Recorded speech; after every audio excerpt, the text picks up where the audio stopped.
NBA media is so blatantly racist and xenophobic, it's actually disgusting to watch. You have guys like Kenny Smith choosing two guards for all NBA first team selections, and he's choosing Shea Gilgeous Alexander and Anthony Edwards. And when he said that, Chuck was like, well, what about Jalen Brunson? Like, they don't want anything to do with Luka Doncic, who is the best player out of those three guys.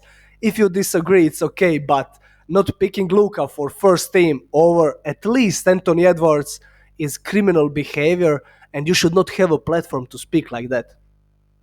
On the same panel, you have Shaquille O'Neal feeling a little bit insecure that Joker is going to have more MVPs than him.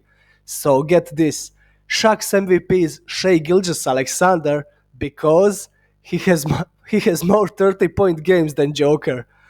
Look, man, I don't know what your criteria is, but they have virtually the same record, and Joker is just better offensive player, more efficient, leading every single advanced stat. He's competent and good defender. I don't know what Shea has over Joker. Absolutely nothing, in my opinion. And then we have Stephen A. Smith, the face of ESPN and the biggest Luka hater in the world.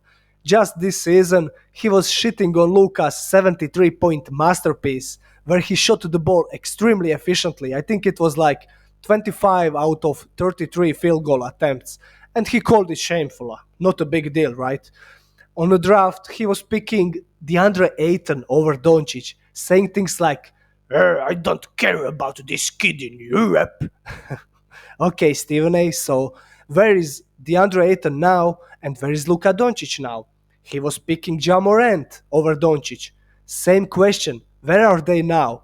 I will admit, Ja is a great shooter, if you know what I mean, but picking him over Doncic is just insane. Next, he was famously picking Booker over Doncic in that infamous series, and we all know how that went. He was picking Jason Tatum on many occasions over Doncic, and I think we can notice a little pattern emerging here. Basically, Stephen A. Smith is just picking American players over Doncic at any given night. And why is that? Well, simple. It's just because he is xenophobic and he doesn't know basketball. And there is much more examples of xenophobia and racism in the media, but I don't want to get too much deep into that. You can go watch what's happening to Caitlin Clark, but man, what are we doing? We are here as a fans to watch the basketball game and you players to play it. Let the best win. That's all there is to it, nothing else. If you really want to know why American players are not as successful as they once were, just go watch one Kobe interview where he said, you are teaching the kids the wrong way to play the basketball. You are not teaching them fundamentals. And you can see a lot of Europeans are coming just with fundamentals and playing the game. Also, I notice in American players some weird mentality. Examples, you can look Jalen Brown saying he will have 6 rings once he's 27. You can see Ja Morant talking he could beat Michael Jordan. Hey, he could beat Michael Jordan one-on-one. Imagine the level of delusion. You will not hear European players saying that thing. You just won't. We all know MJ is like perfection. He's like the god. You can't say you are going to beat MJ one-on-one.